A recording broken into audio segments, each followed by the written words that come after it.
Hello again, everyone. Once again, we are plugged into the SiWire, taking time to talk about life and enjoy our time here. As you'll see, no background game today. Hopefully that'll allow me to have some more coherent thoughts. And I was just gonna kind of share some fun stories and tips and tricks about my experience skateboarding, because it's what I'm passionate about, what I like. So that's what I'm going to talk about. You may notice some crude drawings on the screen. That is from my failed recording attempt that just happened. Recorded the full episode, and then as I was watching it back, realized that I didn't record any audio. So that's a great feeling. Anyone who's done content creation or anything like that, I'm sure you have done something similar, or maybe I'm just that out of the loop. But yeah, we'll do our SiWire updates before we get into things. I saw 7 views on the episode 1, which was kind of crazy to see. I wasn't expecting any views for like the first 10 episodes. I don't really know how YouTube's algorithm works, but some people clicked on it. So thumbnail is being shown to people and people are clicking on it, which is awesome. Only 7 people clicked on it. Not outstanding numbers, but pretty good for episode 1.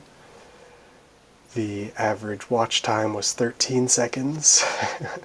So I scared a lot of people off right away, which is cool. Hopefully we'll find our consistent viewer base soon, and people who are actually interested, or if you click on and there's immediately something that you notice that you don't like, leave a comment, help me improve. Be nice. So yeah, some good progress, but hopefully things keep getting better in terms of the channel and this podcast. Another update, I bought a pork tenderloin, so I'm doing that for dinner along with some roasted broccoli. So I might be in and out a little bit, going in checking on dinner. I know I should really find like a dedicated time to record, but I'm busy, so I do what I can. And most of my episodes thus far are filled with awkward pauses, so the 2-minute run to the kitchen to check isn't going to be anything different. Okay, let's jump into the episode. So, skateboarding. This is me. This is my drawing of myself. Orange is my favorite color. I wear backwards hats quite a bit, and I have long hair. So this is my artistic... Oh my god! I forgot I didn't group my hair to myself yet. Oh, that's horrifying.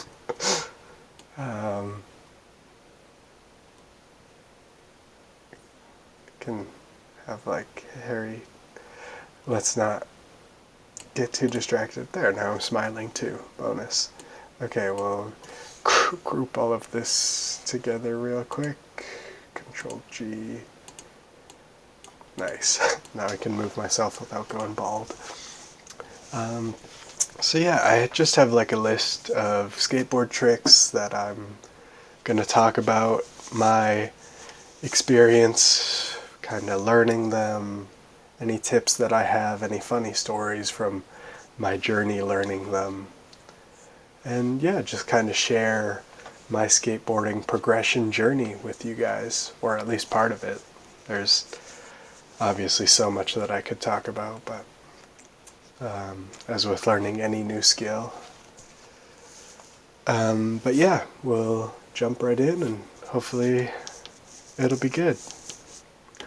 So yeah, I've had a skateboard for a long time, but it wasn't until I moved away from home into the city that I really started skateboarding more. Mostly because my hometown doesn't have a skate park, so it was a lot more challenging to find nice areas to go skate in. But moving to the city, going to university, it was like, okay, wicked, I'll skateboard. So basically 2 years. Of course, it's harder in the winter to find good spots and times, but so yeah, like 2 summers worth of skateboarding is my timeline. So the first trick I have on my list is the hippie jump, which is skateboarding, skateboarding, skateboarding, and you jump. And you keep going. So not the most advanced trick, and that's why I'm talking... Oh, I should really group this stuff as well.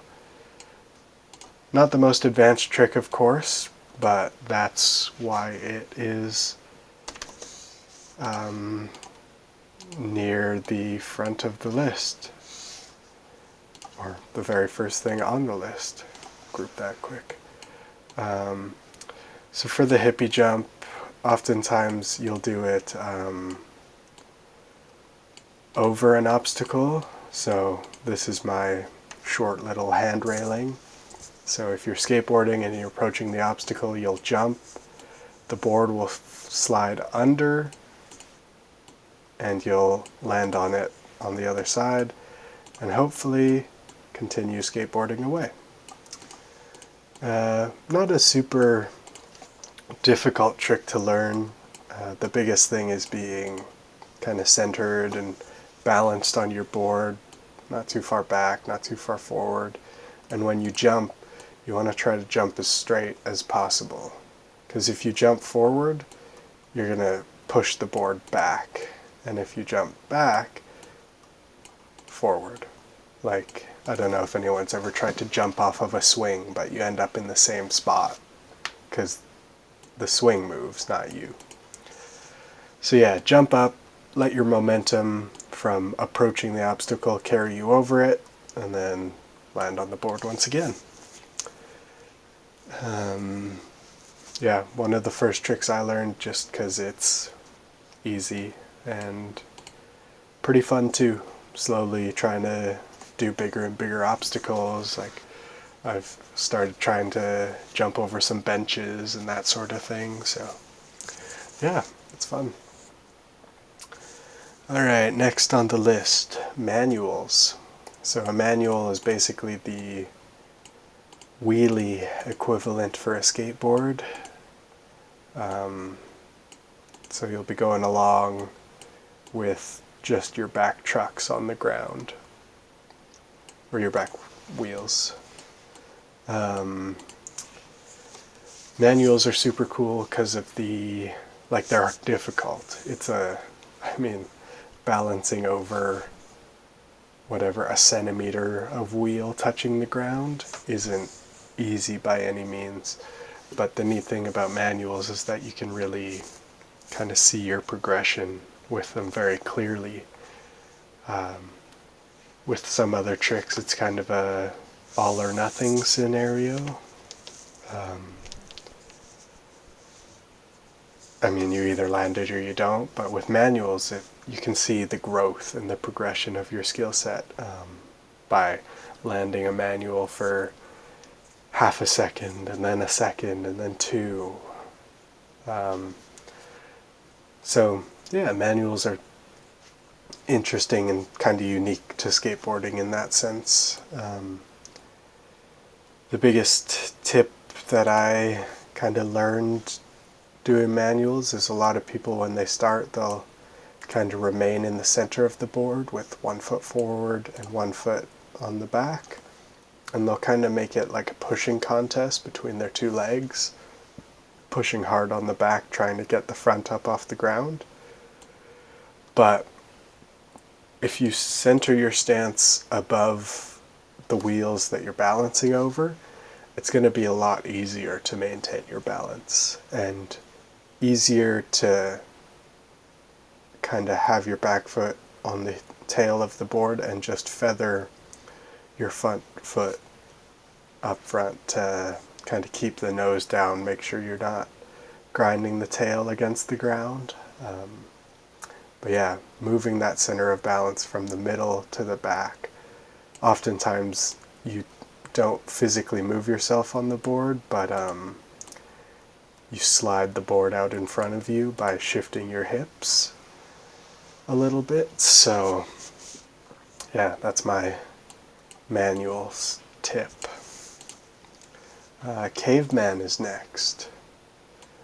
So what a caveman is basically just a fun way to get on your skateboard. So usually you do a little run up and then you throw the skateboard in such a way that the back kind of whips down. So, oh God. Oh, I can make it smaller. That's good. In my previous recording, I had a moment of realization when my skateboard was as tall as I was. Even this is too long to be accurate, but whatever. So going, and you throw the skateboard down to give it a lot of whip. So you kind of whip the back so that the board becomes horizontal, and as you're doing that you jump. So you kind of, you go, you jump, God, you jump,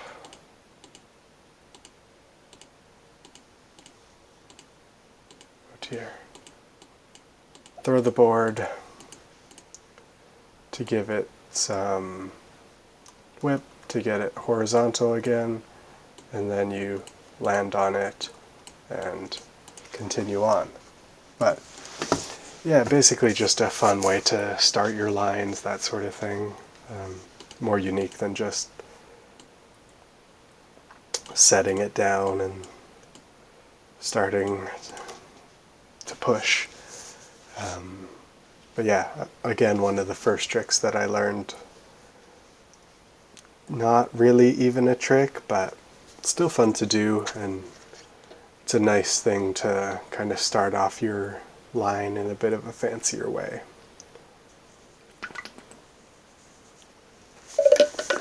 Okay, up next is the ollie, which is one of the most kind of notorious and famous skateboard tricks, and one that I am not nearly as good at doing as I should be. But with an ollie,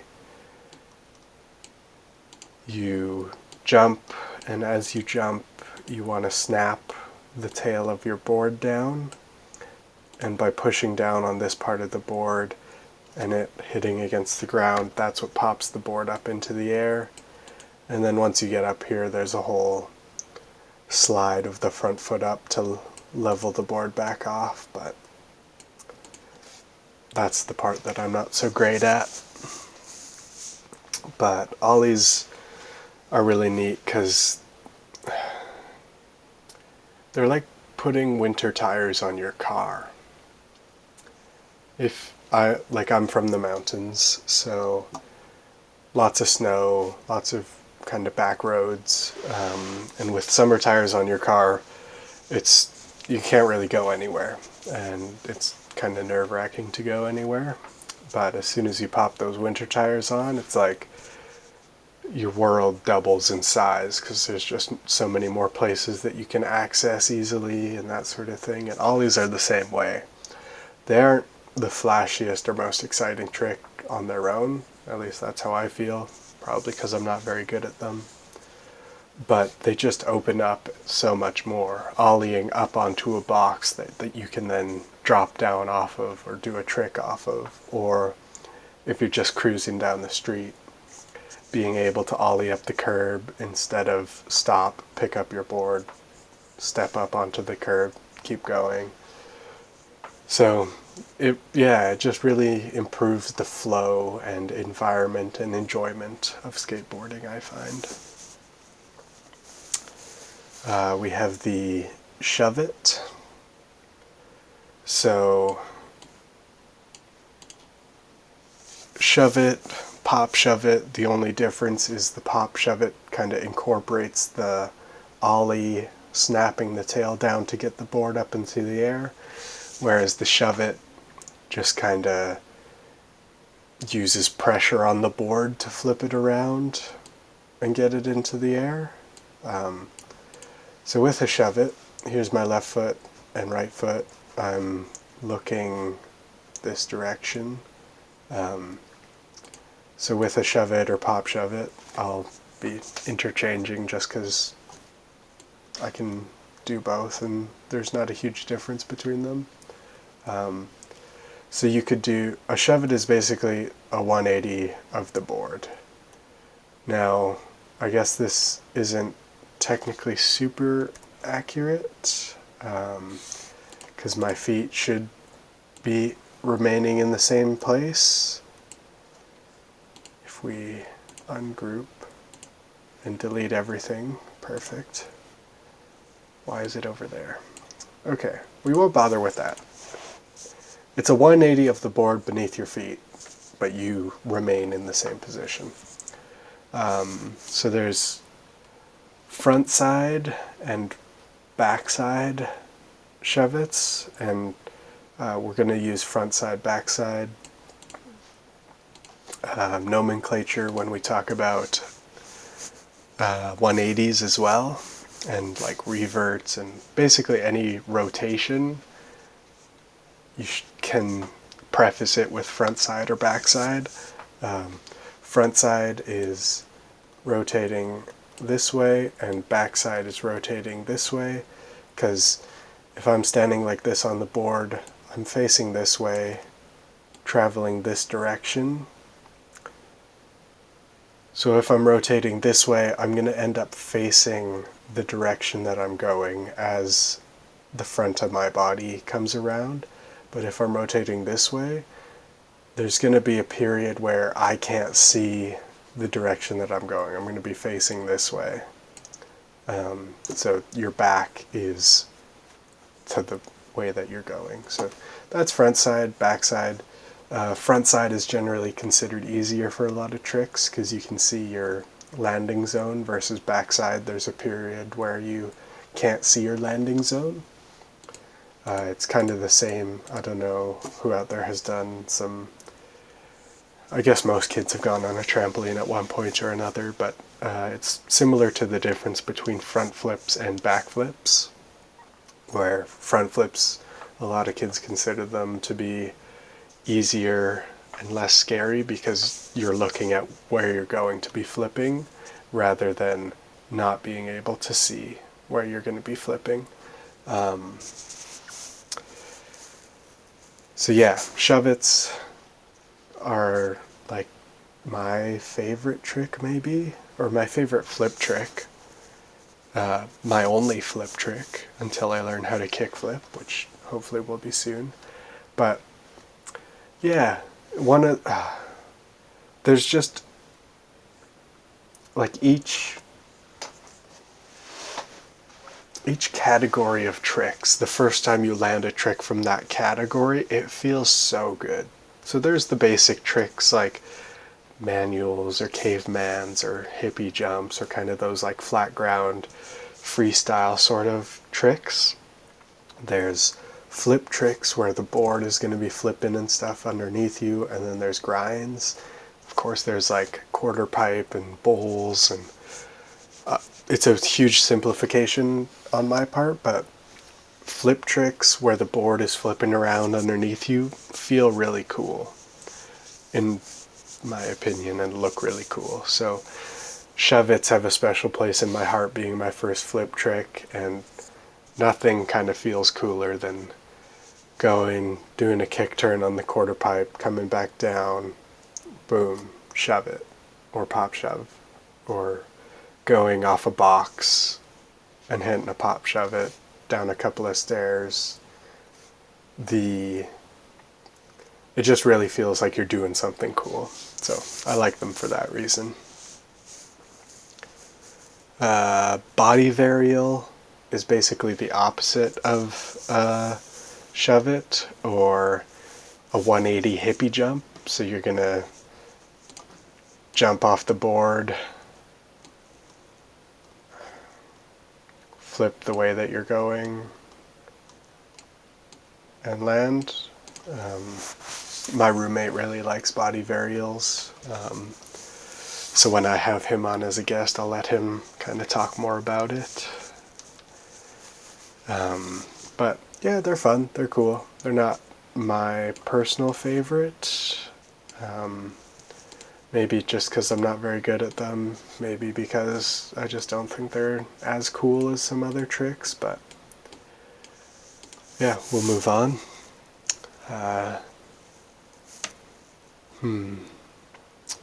guess we'll talk about power slides for a bit, which is as you're skateboarding, twisting a little bit and almost drifting, and then returning to your original position, or turning all the way and coming to a stop.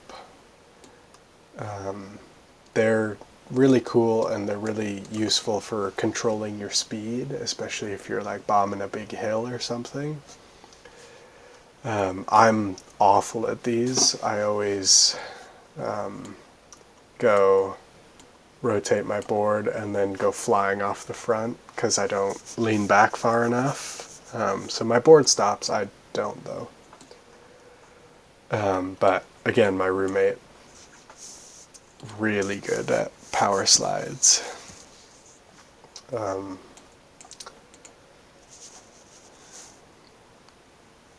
The 180s, front side and back side 180s, again, roommate. I'm more of a grind and flip trick kind of guy, and he's more of the rotations and like 180s, body varials, that sort of thing.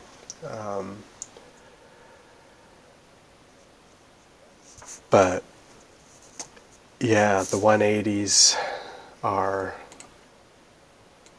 that and that. So there's front side and back side again with these.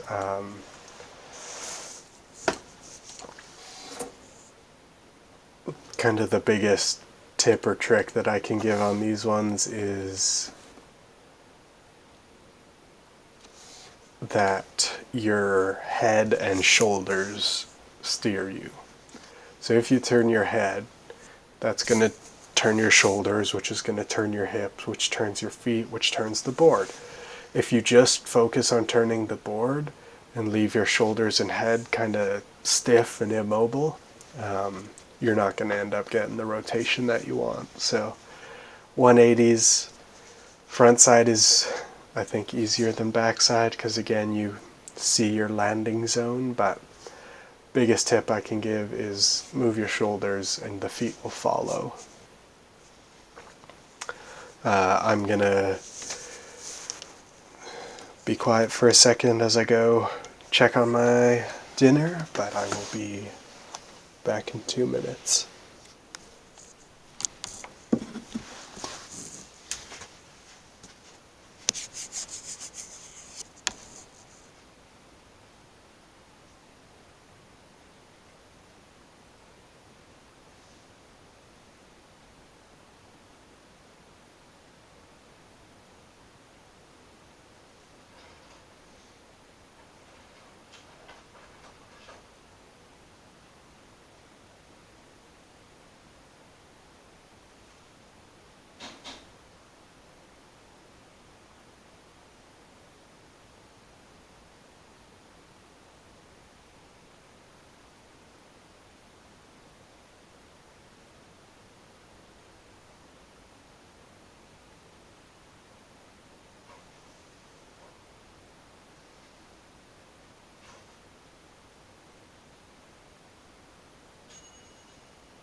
Alrighty, back to it. Sorry about that, or maybe the break was good. Hopefully you got a drink of water, or took some deep breaths, took time to look outside for a bit, whatever it is. I managed to trip the breaker, so my dinner wasn't as cooked as I was hoping it was going to be. And none of the breakers in the place that I'm in are labeled very well, so kind of a guess and test scenario. I remember one time, I think my landlord was, so me and my roommate, we rent out a basement suite, and the landlords live upstairs, so one time I was cooking and tripped a breaker and was trying to reset things, and my landlord was in the shower upstairs, and I turned off all the power to the house, so he was in the dark and unable to get the lights back on no matter how much he tried the light switch. So that was a good conversation the next day. Yeah, so hopefully that doesn't happen again. In terms of tricks, I've pretty much covered most of the semi-interesting ones. Like kick turns are when you go up the, when you go up the quarter pipe and then lift your front tires up and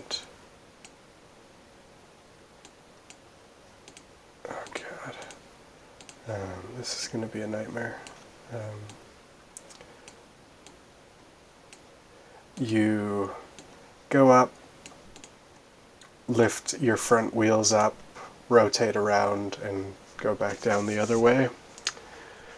And it's basically the same as a revert, which is like a 180, except you don't leave the ground all the way. I guess maybe answering the question that's on everyone's mind, I can't kickflip. I haven't landed a kickflip before, or, well, that's not true. I have landed a kickflip before, just not on a skateboard.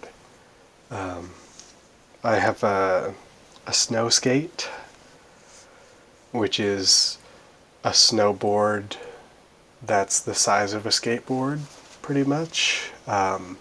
So in the winter, when it's harder to get out and skateboard, I'll find a nice snowy hill and try to do some stuff on that. And I managed to kickflip on that, of all things.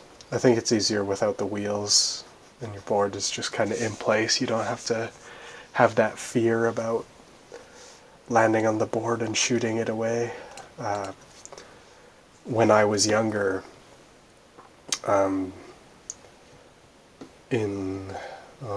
because my family moved around a bit. I think I've lived in 4 houses and a trailer for a bit, while we were between houses. But in one of my homes, there's a skateboard nose shaped hole in the closet at the end of the hallway. So down in my basement, there's a hallway with like laundry room on one side, a guest bedroom on the other side, and a closet at the end for like towels and stuff. But I was playing around on my skateboard in the basement indoors for whatever reason I thought was justification enough. But I totally remember being too far back, slipping back and just shooting that board, like torpedoed into the closet door, and just the biggest hole in this like wood panel door, so didn't get around to fixing that. If I had the handyman skills that I do today, I would probably have a better shot, but back then I was, 8 and didn't know how to do anything, so yeah. Try not to skateboard inside, because you'll put a hole. Actually, I haven't learned at all, because I was on my snow skateboard in the basement here, and shot it into the fireplace and knocked the kind of grate in the bottom off. So yeah, I clearly don't learn from my mistakes, but I don't know, at least they give me a story to tell you guys. The kind of last trick that I want to talk about before I wrap up the episode, we'll save mini ramp and quarter pipe sort of stuff for another time. One, because I'm not very good at it. Two, just because I don't want this episode to drag on much longer. I'm ready for dinner. But grinds are my favorite part of skateboarding. They're so cool. They sound so cool. I don't know if anyone else kind of gets that, but to me the sound of skateboarding is the best part. Playing Tony Hawk's Pro Skater growing up, it was totally oh, I can just close my eyes and hear the wheels on concrete, and then you transition to a wood floor and it sounds different, and then yeah, it's just so cool, and grinds are a huge part of that. Just hearing the metal on metal,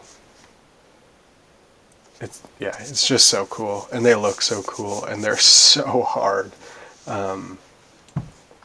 So I've done some skiing and snowboarding before, so rails aren't anything super new to me, but on a skateboard, not having a bunch of fluffy snow beneath you, it was just a different ball game. So I want to say 2 or 3 weeks ago, I landed my first really good skateboard grind. It was a board slide, so that means if I have my rail, a board slide basically means that rather than going on the wheel this way, or on the rail this way with my trucks grinding on the rail, I did a 180 and had the board grind it and then flip off. So yeah, landed my first board slide, which was, oh dear, how do we get rid of this? Sweet. Such a cool feeling. Anytime me or my buddies do something cool skateboarding, one of the most fun parts is just everyone loses their minds, because none of us are great. So anytime anyone does something even a little bit cool, it's a huge moment, and everyone's super happy. But yeah, board slide. When I was home last summer, I made my own little rail out of wood. So I had two 2x4 frames, and then I cut down a old dead tree and laid it across the frames, kind of polished it up a bit, put some wax, made sure I shaved it off so it was kind of as smooth as I could get it. And yeah, for 2 hours in the hot sun, I just tried again and again and couldn't get it. And it was hard. It was the bottom of my board looks awesome now because of how many attempts I did. It's just all scuffed and like mixed colors and all that stuff, which is sweet. But yeah, built my own rail last summer, tried it, couldn't get it, because the hardest part for me was the dismount. So a 180 ollie isn't terrible. And if we bring back the cursed, oh god, if we bring back the cursed rail, 180 ollies aren't like impossibly difficult, and so that wasn't like the most difficult part for me, getting on the rail, I mean. I was pretty good at coming in beside the rail and ollieing up as I rotated 90 and landing on it. The hardest part was the dismount. Because with a 180 ollie, you have the ground to press against, and you can use your weight to kind of shift the wheels into the ground and pop up and have kind of like an anchor to spin off of, versus here you're kind of just floating. Like, kind of like astronauts in space, like they have nothing to push off of, so it's a lot harder to maneuver yourself in your environment if you're like in the middle of the room in anti-gravity, versus if you're against the wall, you can push off the wall to move and spin. So here I would get to, can we send backwards? Nice. Sweet. So here I'd ollie up, get slide, and get to the end, and then just pop off the front and just remain horizontal. So I'd get here, and I'm not continuing to go in this direction if my board's like this. So that was the real pain. And once again, it really came down to shoulders and just trying to really whip the shoulders around to try to flip that end off first and land and further adjust. But I finally did it. There's a metal handrail like this at one of the skate parks that I go to more frequently, and managed to grind like, I don't know, 4 feet, 5, 6, something like that. And just such like a smooth, buttery feeling to grind a rail and pop off the other side and be able to keep going. So that was definitely like my most recent skateboarding highlight. Other than some new quarter pipe stuff that I've been doing, some grinds and axle stalls and stuff, but we can leave that for another time. But yeah, this has been kind of an introduction to me skateboarding, and kind of one of my biggest interests and passions lately has been skateboarding. So even if I'm just talking to myself in a basement, it feels good to kind of reminisce and talk about things, and hopefully anyone who listens enjoys the stories and that sort of thing, gets a laugh or learns something about skateboarding that they didn't know before. So yeah, as always, I'm always looking for ideas. Leave them down in the comments of what I should talk about, what I should do in the background, anything like that, because I'm, really open to anything. And any other suggestions that you might have on how I can improve the podcast, please let me know that as well. yeah, I guess that's everything for today. So I'll have episode 4 up and ready when I get the chance, hopefully soon. And until then, take the chance to unplug, unwind, relax a bit, enjoy the outdoors. Yeah. This has been a good episode, fun talking, and I'll see you guys in the next one.